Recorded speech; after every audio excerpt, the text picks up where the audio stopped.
Nico, Moises Chuyan, Verde All Day. You know this league very well by now. You know a lot of these players well, having played with some of them on your rosters, against many of them for both of the teams that you've coached. In the case of Sebastian Berhalter, you've coached earlier in their career. How have you prepared for this job as being the all-star coach over the course of this season? How have you looked forward to the place that we find ourselves in right now today? Well, I think first of all, to coach these players is going to be an easy job for me. I think most of you could do it. These players are here because they've showed this year they've been doing really good things, and this is why they're here. And for me, it's just to enjoy watching them in training, give them some structure that everyone knows when attacking and defending. But at the end of the day, it's gonna be a day for the players. And me as a coach, I want to enjoy that event, that game, and every day that I can spend with them, because I suffer most of them when we play against, and then now it's time to enjoy. All right, next question, John in red. Profe, buenas tardes. Alexander Zanabria de We Are Austin TV. Quiero preguntarle por qué espera usted mostrarle al país en esta oportunidad de celebración del fútbol de la ciudad de Austin. Y no solamente al país, sino a los propios jugadores que vienen aquí a estar bajo su dirección en este partido. Bueno, yo creo que como todos sabemos, el MLS All Star es uno de los mayores eventos que puede haber en el soccer aquí en Estados Unidos. Por lo tanto, yo creo que todo el mundo, toda la información, los fans y demás se centran en esta semana, en estos días, en el partido del miércoles. Sobre todo para mí, dos cosas importantes, ¿no? Los que estamos acostumbrados a ver a los aficionados de Austin FC cada vez que jugamos en casa y los disfrutamos, y el apoyo que recibimos y el sonido que hacen y la atmósfera que crean especial cada partido, que los jugadores que normalmente sufren eso puedan vivirlo, que la gente que no conoce realmente a los fans de Austin puedan disfrutar y se lleven esa energía que traen a cada partido, y que en el mundo entero, ¿no?, pueda disfrutar de lo que es un evento en la ciudad de Austin y en un estadio como el Q2 que siempre es vibrante y muestra una gran pasión, ¿no?, para el fútbol. Muchas gracias. Right here. Profe, Laura Gallo, la Parce 512. Hace un par de semanas nos dimos cuenta de que la MLS All Star iba a venir para acá, y bueno, ya se llegó el momento. Para nadie es un secreto que hay una rivalidad entre la Liga MX y la MLS. ¿Cómo usted puede sacar lo que la potencia que tiene la MLS pues contra la Liga el miércoles? Bueno, yo creo que al final en la historia del deporte siempre es importante tener un rival, ¿no? Es importante tener a alguien porque te ayuda a crecer, te ayuda a ser mejor. Creo que lo que está haciendo la MLS en estos años también está haciendo abrir los ojos a la Liga MX para mejorar en ciertos aspectos. Creo que las mejoras y las cosas que hace en la Liga MX también hace que la MLS mejore, y por lo tanto yo creo que la rivalidad hace mejor a cada uno, ¿no? Por lo tanto, yo creo que cuanto más continúe esta rivalidad, en el buen sentido, en lo deportivo, siempre va a ser un beneficio para ambos. Next question up here in the front. Thank you. Hola, ¿qué tal? Mario Tapia de Reporte de Austin, mucho gusto. Profe, ¿me puede platicar un poquito cómo es el entrenar a este grupo de jugadores increíbles? ¿Es todo pachanga? ¿O realmente sí hay como una plática de táctica? ¿Nos puede platicar el día a día cómo podría ser desde su punto de vista? Bueno, lo primero que hay que entender es la carga de partidos que llevan estos jugadores, que es mucha. No solo los partidos que jugaron antes de venir aquí, sino los que tienen después de venir aquí. Por lo tanto, nosotros tenemos que tener una responsabilidad muy grande en cuanto a cuidar la salud física de estos jugadores. Y por lo tanto, por ejemplo, hoy era una recuperación activa en campo, en la que era más generar una cohesión dentro del grupo, en el que compitieran un poquito pero que fuera divertido. Mañana seguiremos trabajando aspectos de cohesión, pero le daremos un aspecto más de juego en el que ellos puedan interaccionar juntos, porque al final el soccer es interacciones entre jugadores, ¿no? Por lo tanto, ellos son buenos. Simplemente juntarlos en la posición en la que ellos van a poder jugar el partido, para que es la misma que normalmente juegan en sus equipos, pero que las interacciones y las relaciones que haya con los jugadores alrededor de ellos, pues la puedan utilizar, pero también poquito, porque tienen el partido el miércoles y luego tienen partidos viernes y sábado, ¿no? Por lo tanto, gestionar eso, la verdad que vienen con una gran mentalidad, vienen todos con mucha ilusión y muchas ganas, y eso también hace muy fácil el trabajo mío y el del staff. Before we go to our MLS Go Kid reporter here in the front, just a reminder, there's a live interpretation on the Zoom link, as well as on the screen at the bottom if you want to keep reading along. So we'll go ahead for the question here. Hi, Coach. I'm EJ, and I'm with MLS Go Show. And I just want to ask, what's some advice you give to kids my age trying to go into the first team? Well, what I always said is it's all about mentality, and then I think you have great examples on this roster. If you look at players like Brian White, like Sebastian Berhalter, they were kids like you. They were to different pathways. I remember, like I think Brian started in Pennsylvania, then he moves to New York Red Bull Academy, and then from there he made it in a pro. He wasn't started every game, and then he went to Vancouver, and he became a national team player. Similar as Sebastian, he started in Columbus Academy, and then he was a pro there. He went to a college, different pathways, and then it wasn't easy for them. They didn't arrive and weren't starters. They had to work really hard, have ups and downs, some injuries. But their mentality, they do everything that is needed to be in the position that they are right now. And sometimes there is moments that things are going in your way, and sometimes are not, and you have to be strong. And that mentality is the one that is going to overcome all the obstacles and put you in that position. All right, the next 4 questions. The gentleman in the white in the back, and then beige shirt, then green jacket, and then over to the green shirt over here. So go ahead, please. Profe, Gustavo Martínez para Hispanos ATX. Bueno, ya 10 años en la liga, en principio. 10 years in the league. The first question is, did you dream of being able to be in this position of to coach the best in the league? And second, what does it mean to you, or what message or what legacy do you hope to leave for this legacy who maybe will never be together again, or won't be able to coach together again? Well, no, I never in my life thought, and especially 10 years ago when I got here, that I could be sitting where I am now. For me, it's an honor. From the time I got to this country, I tried to absorb the culture of this country and respect the codes and the cultures and everything that wraps everything that is around soccer and the American community, the people. And from there, and well, today it's my turn to be here. It's a great honor and a responsibility. At the end, the legacy that I can maybe leave is the respect that we have to each one of the players that is here, that they can enjoy the city like Austin, the fans like Austin's, and that this group, well, I hope they can do something beautiful and special, that all the fans and media, all of you and everyone who's working hard so that this event can go well, can enjoy it, and everyone together we can enjoy one another. The gentleman in the back with the beige shirt, please.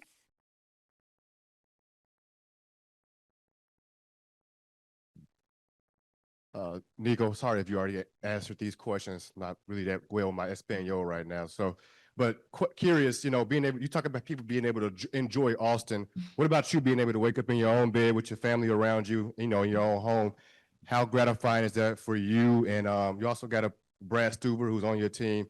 How gratifying is that for you in these moments? Well, first of all, talking about Brad Stuber, well deserved to be here.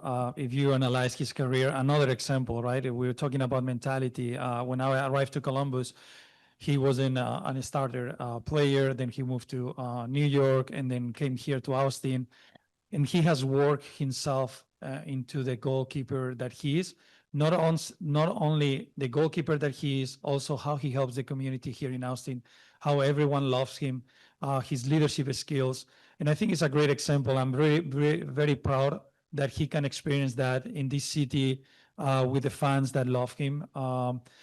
In the other hand, my family, my wife and my two kids arrived tonight from Spain. They were in a vacation, having a better time than me here. And they arrived tonight and they are very excited. We're gonna have also some family from Spain and some friends coming to this week. And I hope like we all can enjoy and have, at the end of the day, all these things without sharing with the people that you love, it wouldn't be the same. And I think it's really important that everyone can enjoy this moment. Thanks, Coach. Right here. In jacket. Profe, thanks for your time today. I have a two-part question. One, a player you have to compete against, and now you get to work with him, Diego Luna. I wonder if you could share your analysis of him as a player. And then two, he's used MLS as a stage to reach the national team. And how do you see that, the presence and the value that the league has in that sense? Maybe a little surprising to some people that Mauricio Pochettino is paying this much attention to these players in this league. Well, I think Diego is another case that if you analyze, he was a San Jose academy. Things didn't go things didn't go well in that moment. I think he went to Barca Residency Academy in Arizona, right? And then from there he went to El Paso, and then RSL signed him. Think about how many different pathways for our players. This is why I always say that you never have to give up in a player. You always have to believe, because there is the different stories around that. It shows you that they can have their opportunities. I will say, and I'm coming also from a different country. When I arrive here, analyze the league, know better the league, know better the players.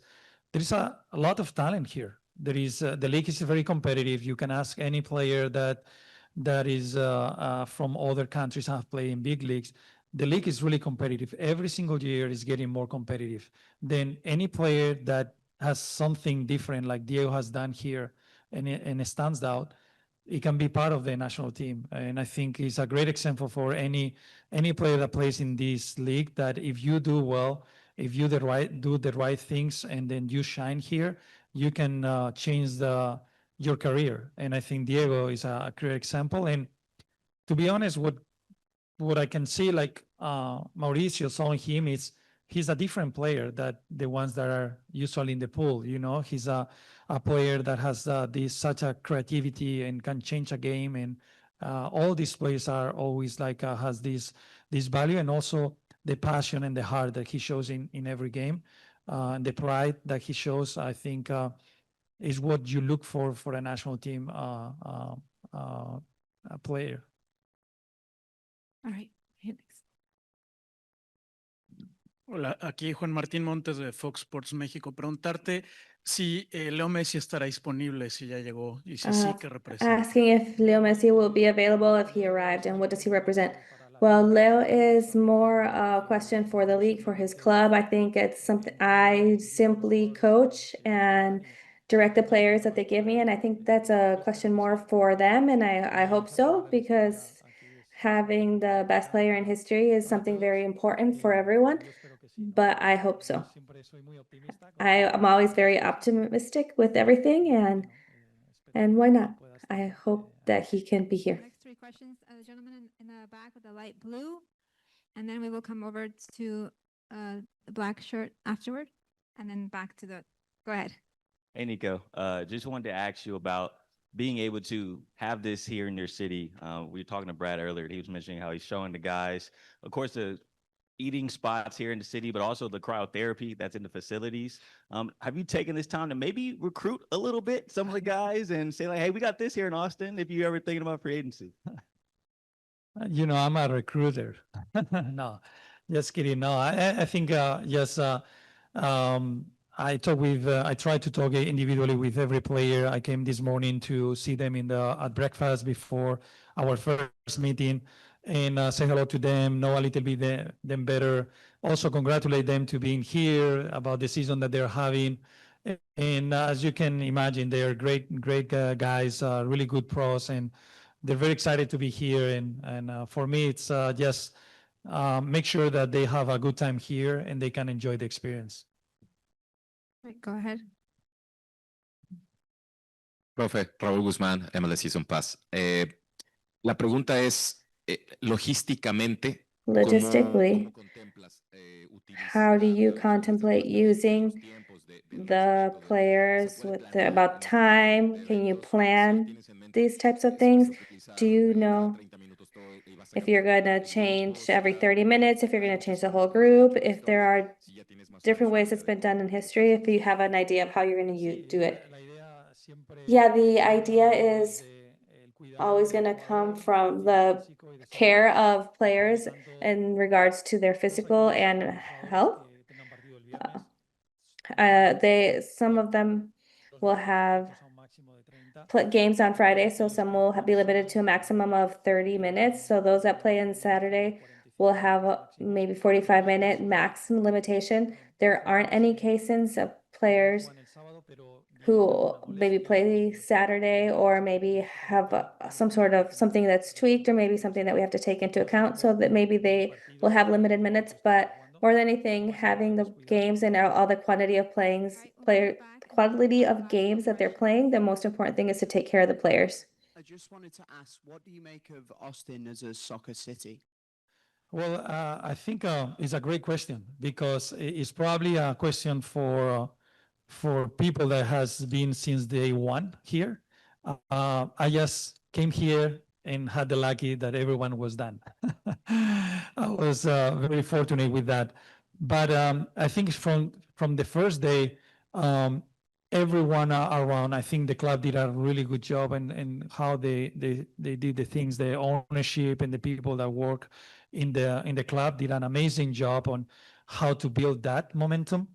But I think also it fit with the city of Austin. It's a creative city, a city where they like to do events.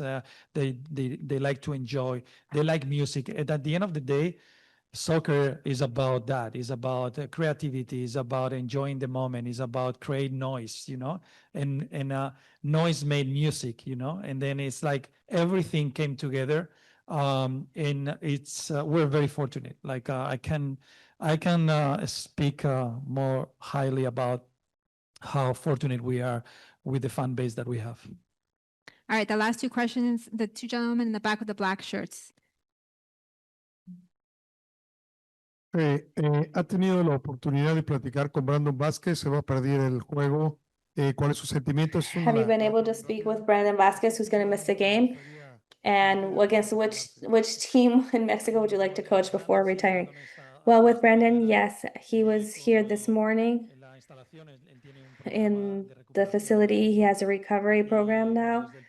And well, from the first day, I want to say it publicly, the mentality of another player who has an incredible mentality. A day after we came back from the injury, he was already working on recovering. And he was saying hi to his teammates, to players. He's been supporting, and now he has a plan. And these days, he's going to have a surgery for repair for the ligament. And from there, he's going to start another recovery process. Well, more than anything, for me, I've always wanted to coach Valencia, which is my hometown team. I had the chance to do it. Anything else in life and football, you never know. Right now, I'm in Austin FC. I love it, and I hope I can be here many years more. But I'm one to choose, and I always think that the future puts you where you're supposed to be. And the last one. Coach, I wanted to ask you, how do you maintain the balance of course, having the celebration mindset, but also not wanting to lose the game. Of course, you know, there's guys that are very competitive on your team. I'm sure you are also, but how do you maintain that role of, hey guys, we're here to have fun or whatever, but we're also trying to win this game? Well, I think if you analyze what sports means, is about being competitive, you know, and try to win your opponent.